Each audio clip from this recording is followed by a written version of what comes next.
Bab 80, berawal duduk di ranjang. Aku dan dia duduk diam bersila, saling berhadapan. Bukan ini bukan adegan Bibi Lung dan Yoko lagi berbagi tenaga dalam di film Kondir Heroes. Ia dan aku hanya saling bertatapan. Kamu dulu deh, ucapku pada akhirnya. Aku tak sanggup melihatnya. Kalau dia mandangin kau model kayak serigala kelaparan ngeliatin daging mentah, mending aku mundur. Mungkin efek makan malamnya tadi, dia jadi beringas begini. Atau emang dia udah beringas dari sononya. Ia berdeham, akan ada pertemuan di Jakarta, dan itu sebelum kuliah kamu mulai, jadi kamu bisa ikut. Jadwal kamu aku buat seperti itu, biar kamu cepat lepas dari aku sebagai dosen. Aku mengangguk, oh gitu, itu saja jawabanku. Aku mau jawab apa lagi coba. Tiba-tiba semua resolusiku hancur lebur sudah, aku sudah keburu lemas mau tanya-tanya, apalagi ngomong dari hati ke hati. Masih dalam keadaan diam dan saling menatap. Dia juga sepertinya menunggu aku mau bicara apa. Kamu sekarang, oh iya, ini perasaan aku apa gimana? Tapi kok dia kayak lapar gitu ngeliat muka aku ya, apa dia masih lapar? Mas, masih lapar. Celetukku mengeluarkan isi hati dan pikiran. Atau lebih tepatnya, keceplosan. Gak, kenapa? Kok kayak mau makan aku gitu mukanya? Hanya 2 detik, ia lalu terbahak-bahak. Nah nih orang bisa juga ketawa model begini, baru lihat aku, dan aku amazed. Abis, kok mukanya beda gitu, terus, kamu kok jadi angker lagi pas di sini, waktu di Semeru kamu asik-asik aja, aku takut. Takut? Kenapa? Tanyanya pulih dari tawanya. Iya, takut. Kamu balik jadi dosen pembimbing kiler yang angker pula, terus aku harus dapat mata kuliahmu di semester awal, plus di rumah. Gimana gak takut? Apa yang buat takut? Tanyanya kini sudah full serius. Aku melipat kedua kakiku ke depan, menumpukan daguku ke salah satu lututku, menatap wajahnya sambil sedikit bersembunyi. Poniku cukup panjang dan rambutku yang terurai membuat setengah wajahku sedikit tertutup. Cara kamu mandang, kamu yang irit kalau jawab apapun, dingin, sama apa ya, pokoknya sama kayak kamu jadi dosen pembimbingku. Terus kamu maunya gimana? Tantangnya, ada yang berubah dari wajah itu. Aku juga tak paham apa ekspresinya. Selama ini dia tak memperlihatkan dirinya, aku yang harus menebaknya, apa dia lagi bad mood atau tidak, lalu, apa dia benar suka denganku, dan alasannya menikahi aku, semua masih bayang-bayang di kepalaku.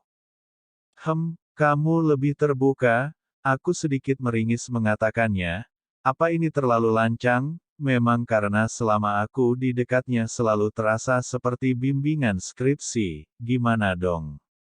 Kalau boleh jujur aku mau jawab, kayak Park Soo Joon di drama Korea itu, tapi nanti dia kepo terus nonton, ketahuan deh aku nonton drakor yang agak plus-plus. Bukannya dia curhat, malah dia buka kancing kemejanya. Ngapain? Katanya terbuka, godanya, dan malah meneringai. Gak gitu, duh, aku tambah takut tahu gak, ucapku menutup mataku sepenuhnya. Kalian bayangin waktu Hulk lagi berubah, ini persis adegan itu. Rasanya mau kabur saja. Takut aku. Iya Mahuman, aku cuma manusia biasa, ucapannya itu seperti memberitahu kalau 1 tambah 1 adalah 2. Aku juga tahu kamu manusia biasa mas bro, tapi size kamu yang over normal yang buat aku takut. Bayangin aja dadanya 2 kali lebar dadaku.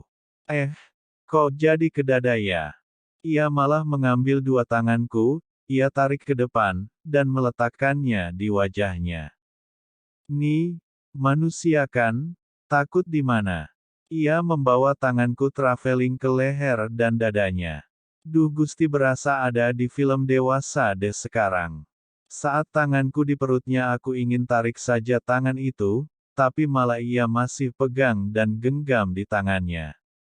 Ia tarik aku, sampai aku duduk persis di depannya, lutut kami saling bersentuhan. Udah gak takut? Tanyanya menyeringai. Nah, senyuman ini sama seperti waktu kami ke Semeru. Sedikit. Ini, aku menunjuk ujung bibirnya. Sama kayak yang di Semeru. Dengan gerakan cepat, tiba-tiba aku sudah berbaring di atas derek, dia terlentang dan aku ada di atas dadanya, wajahku yang panik dan kaget membuat ia terkekeh. Talk to me, pintanya.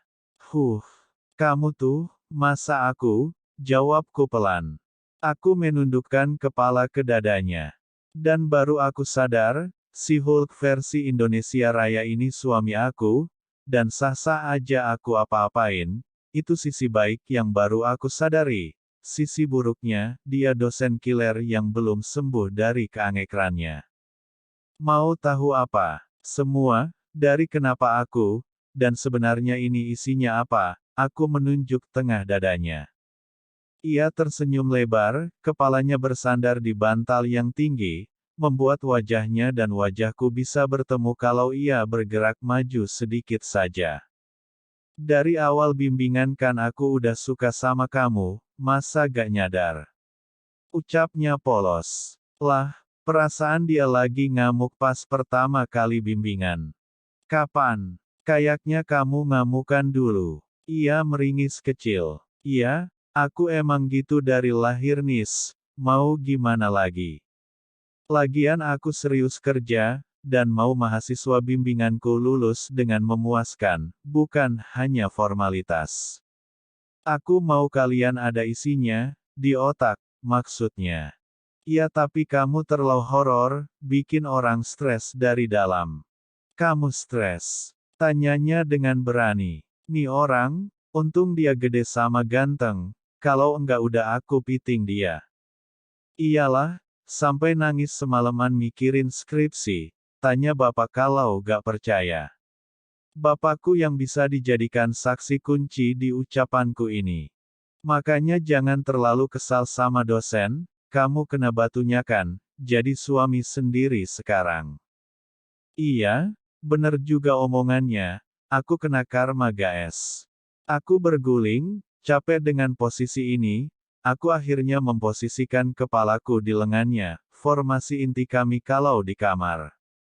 Jujur Li, ini sangat nyaman, tangannya itu lebar, tapi gak terlalu empuk, model tiduran di bantal terapi saja aku ini. Dengan tingkat keempukan yang pas. Iya tapi tetap aja, kamu tuh terlalu sangar jadi dosen, sampai kamu dijulukin dosen terkiler di kampus. Padahal ganteng, banyak yang ngefans kalau kamu diem aja, tapi pas kamu ngomel, ngibrit semua. Gitu, aku baru tahu, caranya bicara seperti baru tahu gosip terkini artis Indonesia. Maksudnya ia menganggap ini hal ringan, yang lalu. Sebenarnya kamu bisa jadi dosen favorit, banyak tuh yang mau buat fans club, tapi berhubung angkernya amit-amit, ya kabur semua. Tapi bagus ya, kalau kamu jadi incaran sekampus, kan aku repot juga. Ia terkekeh, aku bahkan bisa merasakan tubuhnya bergetar karena tertawa. Aku sempat melirik ke wajahnya, dan sialnya dia dekat sekali dengan wajahku, aku langsung berbalik lagi. Takut dia nyosor, bisa semaput aku. Bersambung. Terima aja Anissa, entar juga kamu pengen disosor terus.